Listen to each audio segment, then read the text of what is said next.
नमस्कार दोस्तों।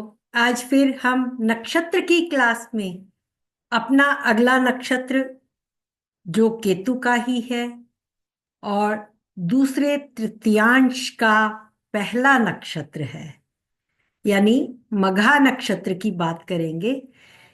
मघा नक्षत्र अश्विनी नक्षत्र के स्वामी केतु से अलग है। क्यों? क्योंकि अश्विनी नक्षत्र में जो गुण है वो डॉक्टर बनने के साथ साथ वैद उपचार, रोग, अस्पताल, उनके कामों से जुड़ते हैं।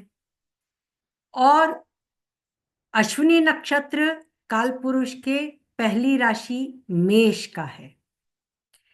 और आज हम जिस नक्षत्र की चर्चा करने जा रहे हैं वो बहुत ही महत्वपूर्ण राशि जो सिंह राशि है, काल पुरुष की पंचम भाव की राशि, पूर्व जन्म के कर्म की राशि, यानी यहाँ पूर्व जन्म के आपके कर्मों का पूरा फल ये मघा नक्षत्र देता है।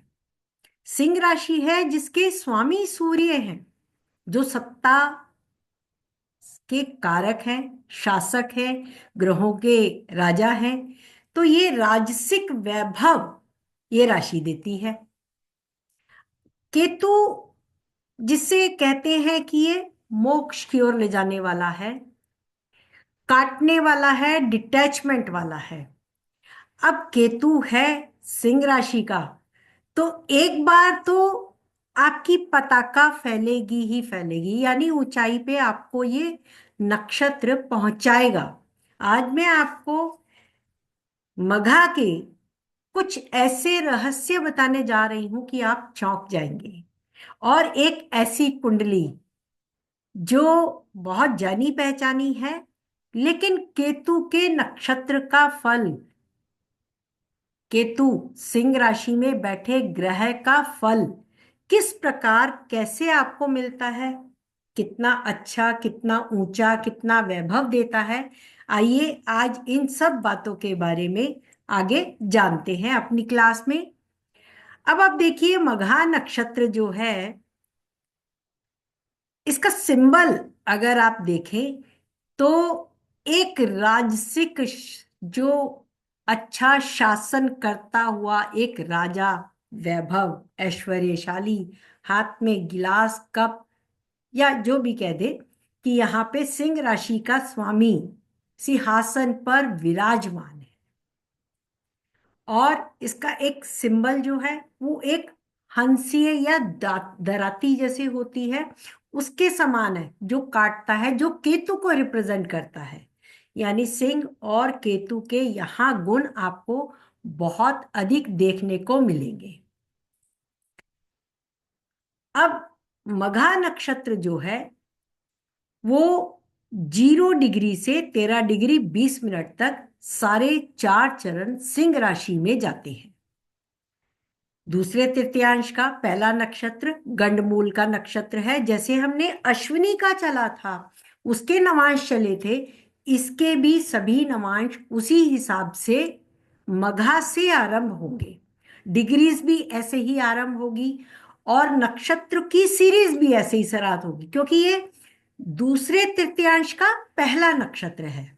हमारा पहला तृतीयांश अश्विनी से शुरू होता है, दूसरा मघा से, तीसरा मूला से। तो ये गंड मूल का केतु का नक्षत्र है। 6 तारे इसमें होते हैं जो हंसिया या दराती के जैसी आकृति बनाते हैं। और दराती के नीचे का दस्ता जो है, ये जो दस्ता है, इसकी मूठ, इस पर मघा नक्षत्र का मुख्य तारा चमकता है। और सिंह राशि में इसके सभी चरण आते हैं। अब मघा का अर्थ ही हमने जो पहले देखा, सिंहासन है ये जो दिखाया है, इसका अर्थ ही है बलवान, शक्तिशाली, महान, उत्कृष्ट, परोपकारी। राजा है, प्रजा के लिए काम करता है। और धन, वैभव, संपन्नता, आलिशान, ऊंचा उठना या भव्यता से सम्मान की प्राप्ति करना, ये इस नक्षत्र के लोगों का लक्ष्य होता है। ये अपने लक्ष्य को पाने के लिए ऊंचा उठने के लिए अपने पद और अपनी शक्ति का, अपनी गरिमा का उपयोग करते हैं, और अधिक ऊपर उठने के लिए, लक्ष्य की प्राप्ति के लिए ये अपने नाम का उपयोग करते हैं। ये अश्विनी से अलग गंडमूल है, ये मैंने आपको बताया, जो कि काल पुरुष की पूर्व जन्म की कर्म की राशि सिंह में होता है।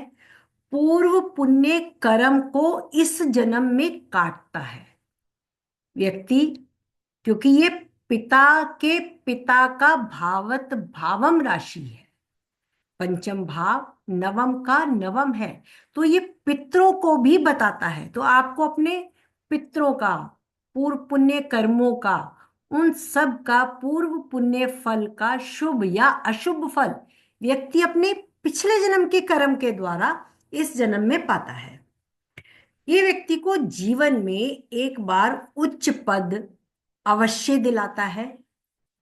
इस नक्षत्र वाले जातक का जन्म यदि सूर्य की सिंह राशि में केतु में हो, तो व्यक्ति सूर्य केतु की दशा अंतर्दशा में अपनी पताका अवश्य फहराता है। जीवन में एक बार तो उसे उपलब्धि, अपना नेम फेम मिलता है।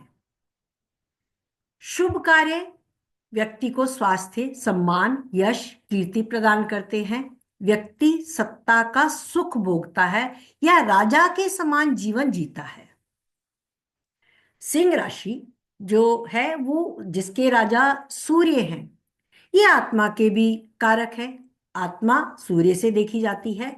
ऐसा जातक आत्मज्ञान या आत्म साक्षात्कार के लिए इसके नक्षत्र स्वामी और राशि स्वामी सूर्य और केतु के साथ मिलकर मोक्ष की ओर भी ले जाते हैं, और व्यक्ति भक्ति, ज्ञान, वैराग्य ये उपहार स्वरूप स्वयं के थोड़े प्रयास से ही वह पा जाता है। यानी केतु और सूर्य का संबंध, आत्मा का संबंध मोक्ष के स्वामी के साथ हो जाए तो ये मोक्ष और या अपने आत्मज्ञान की तरफ भी व्यक्ति बढ़ता है। इसका चिन्ह हंसिया है, जो वो दुर्गुणों को काट कर हमारे जो अंदर आत्मिक रूप से हम अपने आत्मज्ञान को पाकर हमारे दुर्गुणों को काट कर केतु हमें सही राह दिखाता है और उच्च लक्ष्य की प्राप्ति में सहायक होता है। हमारा लक्ष्य उच्च जो है वो डिफरेंट हो सकता है। किसी का नेम फेम हो सकता है, किसी का आत्मज्ञान हो सकता है, किसी का जीवन में एक अच्छा वैभव पाने का उच्च लक्ष्य हो सकता है। लक्ष्य आपके अलग हो सकते हैं, लेकिन उच्च लक्ष्य आपका जो भी हो उसमें ये नक्षत्र सहायक होता है। नेम फेम तो ये दिला देता है। मघा नक्षत्र की अधिष्ठाती देवी श्री लक्ष्मी जी की स्थान है, क्योंकि काल पुरुष के पंचम भाव सिंह राशि है, जो त्रिकोण की राशि है, लक्ष्मी स्थान है। और जिन पर लक्ष्मी जी मेहरबान होती हैं, व्यक्ति हर प्रकार के आगे बढ़ने में सहायक हो जाता है, ये पूर्व जन्म के पुण्य कर्मों के आधार पर। हालांकि अधिष्ठाती देवी जो है वो माँ पार्वती और शिव जी हैं, माँ काली है। ये त्रिकोण की स्वामिनी है। लक्ष्मी यानी सिंह राशि यदि त्रिकोण भाव में हो, लक्ष्मी जी या स्त्री का अपमान करने पर व्यक्ति को बहुत दुख झेलना पड़ता है। या ये कह दे कि यदि किसी स्त्री की कुंडली में मघा नक्षत्र हो और सिंह राशि में केतु के साथ हो, तो ऐसे स्त्री उच्चता पा जाती है, किंतु पारिवारिक जीवन में उसका संबंध उतना अच्छा नहीं होता। पारिवारिक जीवन से वो कट जाती है, क्योंकि स्त्री का आगे बढ़ना कोई बहुत हमारे समाज में ऐसा नहीं है कि बहुत ज्यादा बड़ी आसानी से हजम हो जाए। और फिर यदि ये मेष के नवांश में आ जाए तो और भी ज्यादा ये प्रॉब्लमेटिक वैवाहिक जीवन के लिए हो जाता है। ये ऊंचाई से नीचे गिरने यानी उच्च पद से नीचे भी ला सकती है। अमीरी से गरीबी या गरीबी से अमीरी, ये इस नक्षत्र की विशेषता है, जो पूर्व जन्म के कर्म के आधार पर सामने आती है। यानी आपकी सिंह राशि कहाँ है, ये देखना भी बहुत आवश्यक है। आपकी कुंडली में आपकी आत्मा की राशि, आपके पूर्व जन्म की राशि कुंडली के किस भाव में है, क्या वो पीड़ित है, क्या आपकी आत्मा ही आपकी दुश्मन बनी हुई है, तो उसको देखना भी कुंडली में आवश्यक है। मघा नक्षत्र के चारों चरण जो हैं वो मेष, वृषभ, मिथुन और कर्क में होते हैं। तो पहला चरण 0 से 3 डिग्री 20 मिनट, जैसे केतु के जितने भी नक्षत्र हैं उनके नवांश इन्हीं 4 राशियों में जाते हैं, क्योंकि वो 0 डिग्री से आरंभ होते हैं, 13-20 तक खत्म होते हैं, और ये अपने तृतीयांश के प्रथम चरण में आते हैं, पहले नक्षत्र में आते हैं। तो इसलिए केतु के सभी नक्षत्र, चाहे मेष राशि का नक्षत्र हो अश्विनी, चाहे सिंह राशि का मघा, या धनु राशि का मूल हो, तो ये सारे मंगल, शुक्र, बुध और चंद्रमा इन सबको लेके चलते हैं। ये सिंह राशि के स्वामी पहला चरण सिंह राशि में, जहां सूर्य उच्च के हो जाते हैं, पहला चरण नक्षत्र का 3 डिग्री 20 मिनट तक का 0 से, वो सिंह राशि में ही जाता है, सिंह के मेष राशि में जाता है, जो कि सूर्य की उच्च राशि है। सूर्य और मंगल मित्र हैं, जो ग्रहों की सभा में राजा और सेनापति हैं।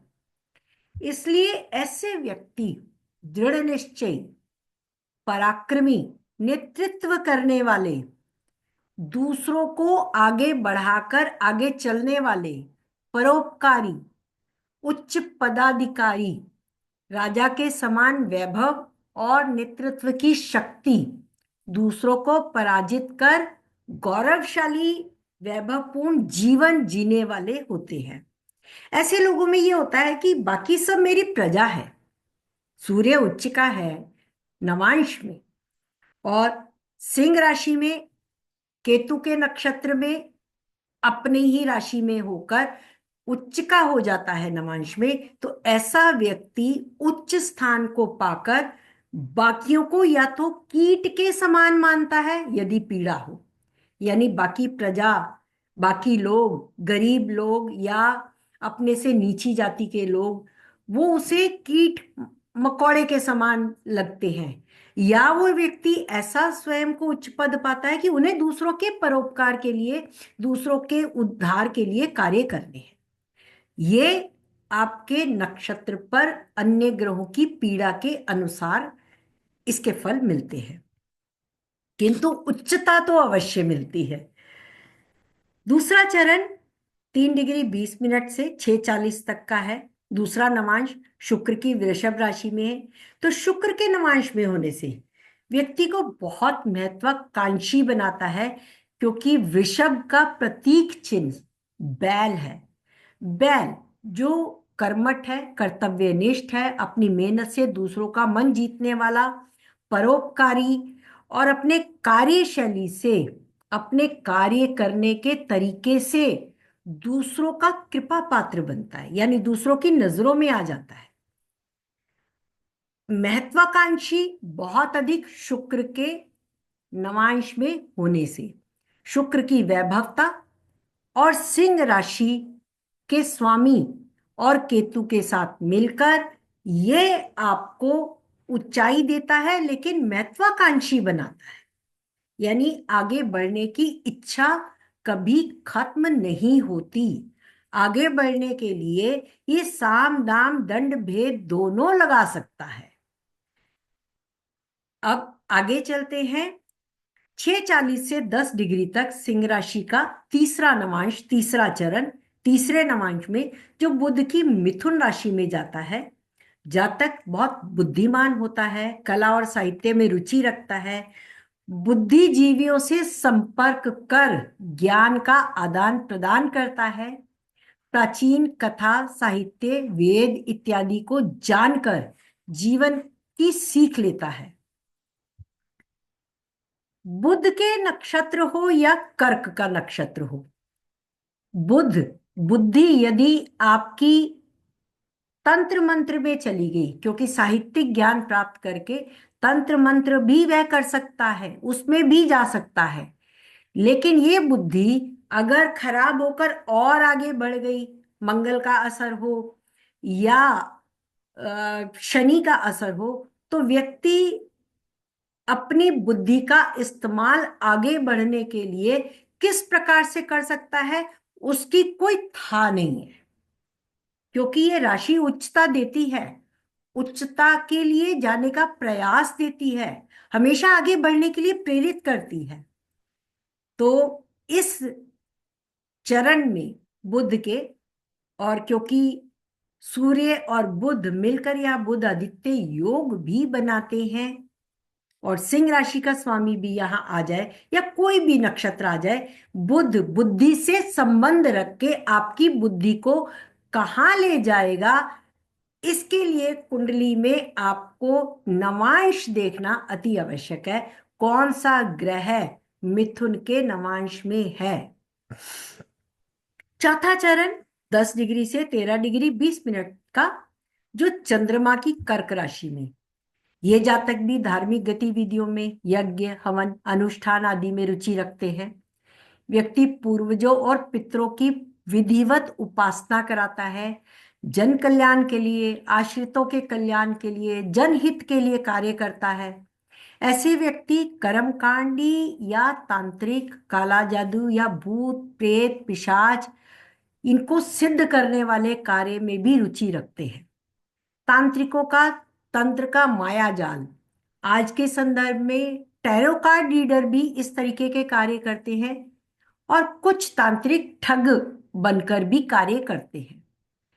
चंद्रमा का केतु से संबंध मोक्ष की बातों का छलावा दिया करता है।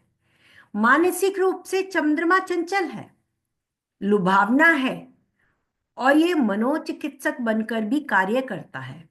तो बुध और कर्क के जो चरण हैं, ये तंत्र मंत्र की ओर भी आपको ले जाते हैं। व्यक्ति किस ओर ज्यादा जाता है, पापी प्रभाव होने से क्या करता है, बुध को भी देखें और चंद्रमा को भी देखें। इन सब के साथ साथ सूर्य को देखें, जिसके प्रभाव से, सूर्य और केतु के प्रभाव से ये नक्षत्र स्वामी कार्य करते हैं। मघा नक्षत्र की शुभता को बढ़ाने के लिए मां काली के साथ शिव जी की उपासना करें, बड़े बुजुर्गों का आशीर्वाद ले, पितरों का आशीर्वाद भी लेना चाहिए, जो विपरीत परिस्थितियों में आपको उबरने में, कठिनाई से उबरने में सहायक होगा। मघा ग्रह मंडल का, यानी अपने हम देखें तो ये हमारी 10वीं सीरीज है, 10वां नक्षत्र चल रहा है।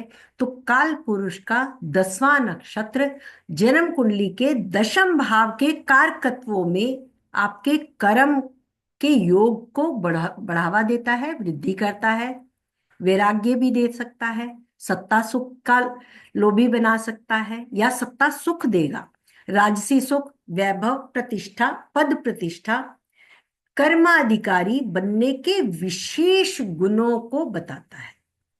यानी ये केतु का नक्षत्र आपको राजसिक वैभव दिलाता है, पद प्रतिष्ठा उच्चता देता है। जो इस सुख को पाने के लिए अपने क्रोध, अपना अभिमान पर नियंत्रण पा लेता है, वही इस सुख का सच्चा अधिकारी बन पाता है। यानी अपने पर नियंत्रण रखना, अपनी वाणी पर नियंत्रण रखना, वो नियंत्रण रख के व्यक्ति आगे बढ़कर बहुत नाम कमाता है। आज आप देखेंगे मैं बहुत ही अच्छे चार्ट लेके आई हूं, जो मघा नक्षत्र के अनुसार आजीविका के कार्य हैं। उसमें वो हम पहले ही बता चुके हैं, आलीशान भवन के निर्माण भी उसमें आते हैं, यानी बहुत बड़े बिल्डर बन सकते हैं।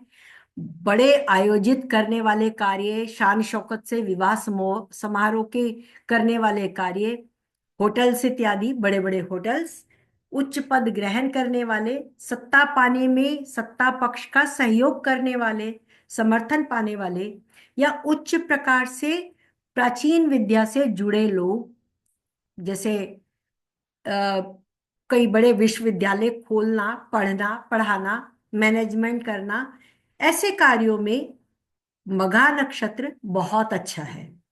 पितरों की पूजा उपासना संबंधी कार्य, वाद विवाद निपटारे के कार्य, यानी वाद विवाद निपटारे में आपका न्यायाधीश का कार्य भी आता है। संधि वार्ता या समझौता करने वाले कार्यों में आपके राजदूत वाला कार्य आता है। वंश परंपरा के अनुसार कार्य करने वालों में जो आपके उच्च पदाधिकारी पुजारी होते हैं, बड़े लेवल के। पितृ के व्यवसायिक कार्य को भी आगे बढ़ाना, क्योंकि ये दशम भाव का नक्षत्र है। नृत्य नाटिका, नई नौकरी, बौद्धिक कार्य, एक जगह टिक कर ना करने वाले कार्य, तांत्रिक या पूजा यंत्र, मंत्र, जप, तप संबंधित कार्य इस नक्षत्र के अंतर्गत आते हैं। ये बिल क्लिंटन की कुंडली मैंने लगाई है, जो अमेरिका में लॉयर थे और पॉलिटिशियन भी रहे। President of the United state के 42वें प्रेसिडेंट रहे, जो 1993 से 2001 तक, और member of the Democratic party. He previously served as the attorney general of Arkansas from 1977 to 1979 and as the governor of Arkansas from 1979 to 1981, और दोबारा 83 से 1992 तक। तो बिल क्लिंटन का सूर्य मघा नक्षत्र का है। मघा नक्षत्र का सूर्य 2 डिग्री 53 मिनट का, यानी पहला ही चरण, और उच्च का होकर नवांश में मेष राशि में मेष के स्वामी मंगल के साथ है, जो इन्हें लॉयर बनाता है। मंगल इन्हें लॉयर बनाता है। और साथ ही अगर आप देखें, मेष का राशि स्वामी यहां सूर्य उच्च का, इसने इन्हें राजनीति में लेके आया। मंगल इन्हें लॉयर बना दिया। शनि यहां बुध की राशि में है, मंगल की राशि में ही बुध है, और यहां जो स्व राशि का सूर्य है उच्च का, उसने इन्हें उच्च पद की प्राप्ति करवा दी वकील बनने के बाद भी। एक और जो सिंगर है, पॉप सिंगर माइकल जैक्सन, बहुत सी बातें आपने इनके बारे में सुनी हुई हैं। इनका सूर्य और बुध दोनों ही मघा नक्षत्र के हैं। सूर्य नवांश में अगर आप देखें तो कर्क की चंद्रमा की राशि में, ये नृत्य कला से जोड़ता है। बुध पहले ही नवांश में है, मेष के नवांश में। बुध का स्वामी मंगल गुरु के नवांश में है, और यहां पर मंगल सूर्य को देख रहा है। सूर्य और बुध का संबंध अगर आप देखें तो मंगल और चंद्रमा से, चंद्रमा केतु जो सूर्य का मघा का नक्षत्र स्वामी है उसके साथ है, अपने स्वामी बृहस्पति से दृष्ट है। ये सब मिलकर इनको नेम फेम जो मिला वो मघा के सूर्य ने दिला दिया। इनका चंद्रमा शतभिषा का है, हम उस वक्त देखेंगे शतभिषा नक्षत्र पर जब आऊंगी। पर अभी आप देखें कि इन्हें सूर्य ने क्या पद और प्रतिष्ठा दी है। वर्ल्ड फेमस है अपने पॉप सिंगिंग के कामों में, वर्ल्ड फेमस है। अगला चार्ट जो बहुत ही महत्वपूर्ण चार्ट, नरसिंहा राव के, हमारे प्रधानमंत्री जो रहे, उनके गुरु तांत्रिक चंद्रा स्वामी जी का। तांत्रिक शब्द सुनते ही दिमाग में जो छवि आती है वो ये लगता है भूत प्रेत जादू टोना करने वाले, ऐसी चीजों वाले। लेकिन जो इनका नाता था वो राजनीति से, भूत प्रेतों से नहीं, राजनीति से।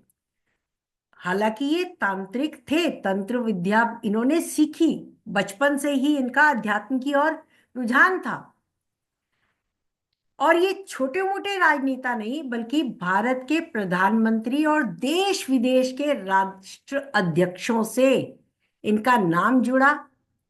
इनका नाम राजीव गांधी की हत्या से भी जुड़ा और दाऊद इब्राहिम से भी जुड़ा। इनका मघा नक्षत्र का मंगल है। मंगल नवांश में बुध के मिथुन नवांश में गया।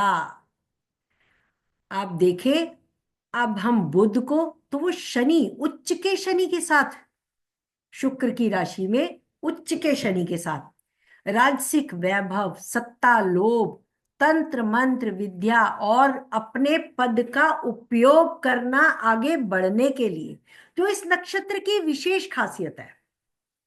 दशम भाव में मिथुन राशि में, और मिथुन का स्वामी धन भाव में नवांशा के और उच्च के शनि के साथ। अब शुक्र को देखें तो वह भी उच्च का है, बृहस्पति की राशि में, और बृहस्पति यहां नीच का। तो ये जो संबंध आप देख रहे हैं, ये इस नक्षत्र के खासियत है कि व्यक्ति आगे बढ़ने के लिए, जो हमने पहले ही बात की, आगे बढ़ने के लिए अपने पद का उपयोग या दुरुपयोग करता है। बाद में इन्हें जेल भी हुई। केतु इनका सिंह राशि का 12th हाउस में, सिंह राशि के नवांश में है। तो यहां पर आप अगर नक्षत्र स्वामी केतु को देखें, उस पर कोई पीड़ा नहीं है, सूर्य की दृष्टि है, अपने स्वामी की दृष्टि है। केतु ने भी उच्च पद देने में कोई कसर नहीं छोड़ी। ये अगर आप ऐसे चार्ट देखें तो समझें कि नक्षत्रों का क्या रोल है और वो कैसे काम करते हैं। वो आपके पूर्व जन्म की आत्मा कैसे कार्य करती है। आपके पूर्व जन्म की आत्मा पीड़ित थी, यहां शनि से पीड़ा है। मंगल पर चंद्रमा की दृष्टि है, राजसिक वैभव के स्वामी चंद्रमा की दृष्टि है, और किसी ग्रह से मंगल दृष्ट नहीं है।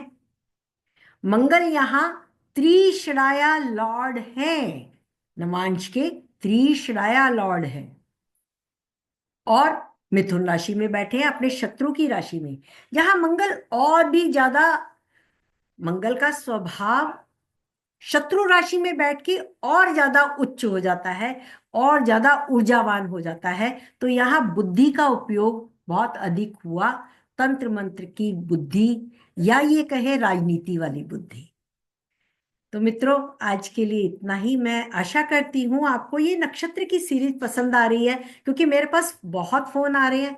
हालांकि मैं सोच रही थी कि इस सीरीज को बंद कर दूं, शायद व्यूवर्स को पसंद नहीं आ रही है, किंतु आपके फोन मुझे फिर से विवश कर रहे हैं कि मैं इस नक्षत्र पर सीरीज बनाऊं। आपको कितना ज्ञान मिलता है, कितना आपको सही लगता है, या आपके पास कोई चार्ट है?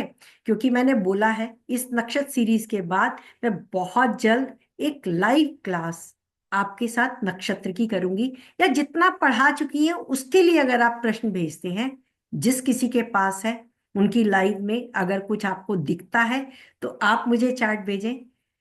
मार्च होली के बाद हम एक वेबिनार या एक लाइव क्लास में सेशन करूंगी, जिसमें आपको पढ़ाए गए नक्षत्रों के बारे में आपके सवालों के जवाब दूंगी। तो मिलते हैं बहुत जल्द आपके साथ। आप अपने सुझाव देते रहे, और प्लीज मेरे चैनल को सब्सक्राइब भी करते रहे, लाइक भी करें, शेयर भी करें। Thank you so much.